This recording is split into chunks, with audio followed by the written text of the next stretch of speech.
Donc pour revenir sur la colocation, oui, j'arrive en me disant je vais faire un mois de Airbnb, Ouais. après je prends mon appartement, sauf qu'en fait au moment de booker mon Airbnb, j'ai une crise d'angoisse qui arrive comme ça, en me disant mais en fait t'es complètement folle parce que tu connais pas le pays concrètement.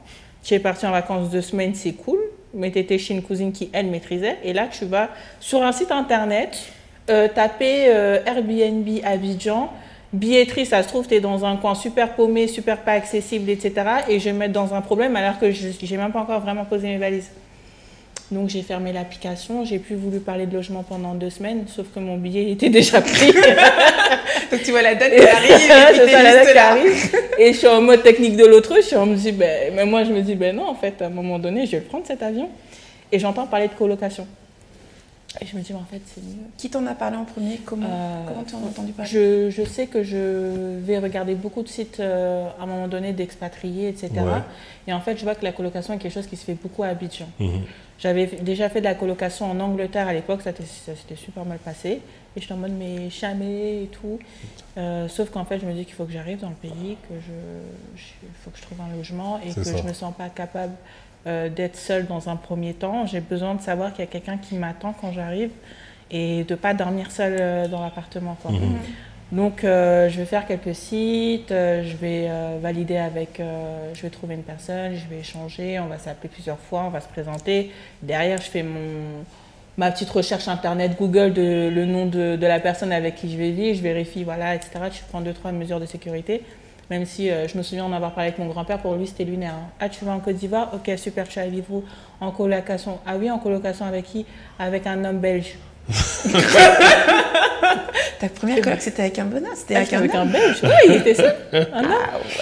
Ouais, j'ai pris l'option de la colocation. C'était après, j'ai fait la différence quand t'allais chercher ça.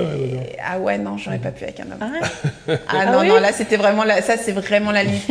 En fait, moi, j'ai pris mon appartement, donc il y avait une chambre de disponible, donc je la proposais en colocation, mais je m'étais woman only. Non, je n'accueille pas. Non. Non, mais c'est. Bon, toi, enfin. Oui. Ah non, t'es une Amazon. Non. Ah ouais? Non, respect. Mon grand-père m'a vu comme une folle, mais j'ai vérifié et tout, je suis une pirate d'internet, je sais trop bien faire. Et en fait, tu dis, bon, au pire, si ça chauffe trop, tu sens que la personne est bizarre, bon, tu pars. Quoi. Tu pars, oui, à la limite. Ah ouais, c'est ça. Mais le fait d'être arrivé, tu vois, et que j'ai pu l'appeler en disant j'arrive, etc. Donc la première fois qu'on se rencontre en vrai, en fait, c'est la première fois où j'arrive et que je pose mes bagages. Bon. C'est rassurant. En tout cas, pour moi, ça l'était. Et ça s'est bien passé? Ça s'est bien passé. Sauf que c'était à billetterie. Moi, j'avais pour ambition d'arriver à Cocody. Depuis le départ, je voulais être à Cocody. Après, c'est marrant parce qu'aujourd'hui, je dis je voulais être à Cocody, mais tu ne te rends pas compte à quel point Cocody est grand.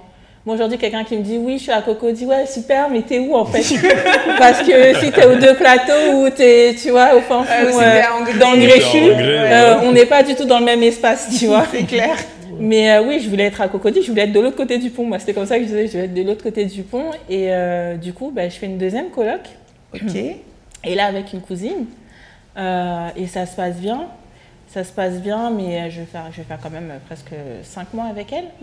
Et à un moment donné, il faut voler de ses propres ailes, quoi. Il faut voler de ses propres ailes, il faut vraiment voir si tu es capable de vivre tranquillement, de t'installer vraiment sereinement dans le pays, dans la ville. Et puis c'est là où je vais prendre ce premier appart, moins cher coûte cher. Et moins cher coûte cher. Moins cher coûte cher. On a plein de punchlines. J'aime bien ça. Ouais. Et après, là, je trouve l'appartement où je suis là et dans lequel je me sens bien. Et tu as choisi quel quartier du coup? Finalement, je suis à Angré 7e tranche. Ok. Près de limitrophe Djibi, de plateau. Non, pas du tout. Vraiment limitrophe de plateau. Ah, limitrophe, oui, ok, t'es vraiment plus, un peu plus... Ok, d'accord. À une rue près, en fait, je suis de plateau. D'accord, ok. Donc, juste après Sococé. Donc, je suis dans cette zone-là. Et puis, quand j'arrive, j'ai vraiment le sentiment de me sentir à la maison, d'être sécurisée. J'avais des problèmes de sécurité dans l'ancien.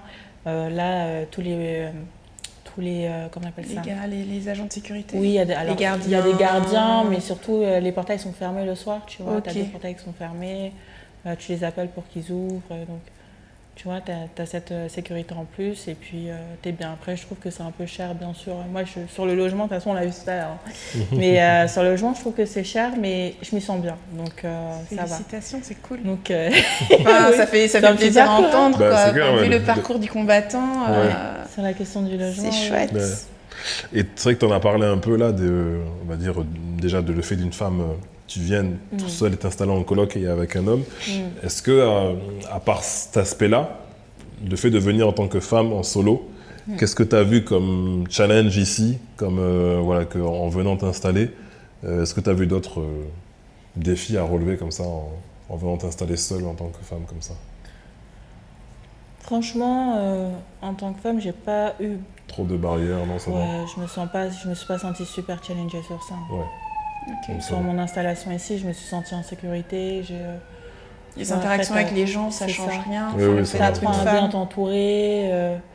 Et puis, tu sais que tu as 2-3 contacts au cas où ça chauffe. Tu vois, moi j'ai Donald dans le Joker, ça chauffe pas. mais oui, donc tu apprends à bien t'entourer. Et puis, en vrai, tu suis les mêmes règles que sur Paris. Tu vas pas te mettre dans des situations... qui peuvent être potentiellement dangereuses. Sur le terme de la recherche de logement, je n'ai pas eu de frein plus que ça. Tu en as beaucoup des femmes célibataires seules qui vivent seules, tu vois. Donc non, je ne me suis pas sentie super challengée. Après, je me suis sentie challengée sur le fait que j'étais pas d'ici, que j'étais une benguiste, tu vois. Donc on te sort des prix, on te sort des trucs. Des fois, tu es un peu... perdu, ouais. Qui est-ce qui veut t'arnaquer? Qui est-ce qui dit vrai? Qui est-ce qui quoi? Et tu as beaucoup de recherches derrière à faire pour être sûr d'être dans le bon, quoi. On peut être amené à vivre en hyper-vigilance. Moi, je sais que je l'ai beaucoup fait par le passé, notamment quand j'étais au Gabon, et aussi mes fonctions me demandaient de faire du contrôle pour m'assurer que j'avais le bon prix, truc et tout. Et à un moment donné, j'ai lâché prise. J'ai dit, bon, ok, je négocie toujours les prix, mais plus dans cette hyper-vigilance en me disant, ah, mais est-ce qu'il n'est pas en train de m'arnaquer ou quoi? Le menuisier me dit, c'est 15 000 à Joe. Ok, je te donne 12 000, et puis... Et voilà, et il dit, ok, donc là, je sais que c'est bon, quoi. J'ai plus envie de me mettre des nœuds, ça fatigue, c'est énergivore en fait.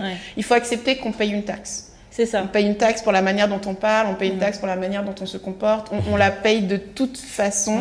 Il faut l'accepter et trouver un prix qui est acceptable pour soi par rapport à sa poche et ne plus réfléchir en se disant oui mais bon peut-être que non. Bon après moi j'ai quand même une astuce, hein. J'envoie souvent Donald le sait, mon assistante devant va lui parler et après dit que c'est pour moi parce que je veux voir aussi, c'est aussi une manière de m'éduquer. Après je me gère toute seule mais c'est aussi une manière de connaître quel est le vrai prix aussi à un moment donné, de le comprendre parce que je suis pas en vacances quoi, donc c'est ça. Donc voilà, ok. Oui, et puis la charge mentale, sur ça, tu fais aussi le choix de la laisser. Je pense qu'à un moment donné, je me suis dit aussi, je pense que je paye un peu plus cher. Oui. Et franchement, est-ce que j'ai envie de mettre de l'énergie à me battre sur ça? C'est ça. Est-ce que ça me dérange de payer ce prix-là? Non, ça ne me dérange pas, je le paye si ça me dérange. Je le remercie. Ou alors je me dis, tu verras toi. Et je vais appeler la même personne 2-3 fois pour des trucs. À la troisième fois, je lui dis écoute, moi je te paye 2000. Écoute, moi je te paye 2000. Pour toutes les fois que tu m'as arnaqué, tu vois. Et ça va bien se passer, tu vas accepter en fait. Voilà. Et on se reverra. Voilà.